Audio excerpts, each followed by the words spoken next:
லட்சியம் இல்லாத வாழ்க்கைங்கிறது முகவரி இல்லாத ஒரு கடிதத்தை போன்றது. ஸோ லட்சியத்தோடு வாழ கற்றுக்கொள்ள வேண்டும். நம்பிக்கை. ஒரு பறவை கூட மரக்கிளையில உட்காரும் போது கிளை முறிந்து விடுமே என்று அஞ்சுவதில்லை. பறவை நம்பி இருப்பது தன்னுடைய சிறகுகளை தவிர கிளைகள் இல்லை. கிளை முறிஞ்சால் பறவை பறந்து விடும். அந்த நம்பிக்கை வேணும். அப்படியே விழுந்து கிடந்தால் சிலந்தி கூட நம்மை சிறைப்பிடிக்கும், எழுந்து நடந்தால் எரிமலையும் நமக்கு வழி கொடுக்கும். இந்த மாதிரி திங்கிங் வரணும். அதோட மட்டும் இல்ல, முயற்சி.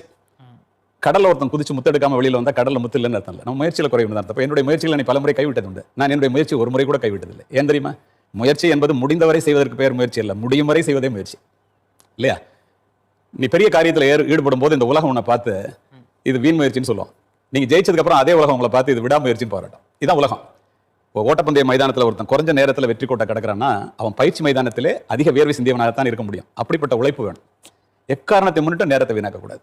நீங்க வாழ்க்கையில ஜெயிக்கணும் அப்படின்னு நினைச்சீங்கன்னா, வாழ்க்கை என்பதே நேரத்தாலானது. ஓடிக்கொண்டிருப்பது கடிகாரம் முள்ள இல்ல, உன்னுடைய வாழ்க்கை. இந்த இளைஞர்கள் இதை புரிஞ்சுக்கிட்டு ஒழுக்கமான முறையில் வளர்ந்தாங்கன்னா நிச்சயமா சாதிக்க முடியும்.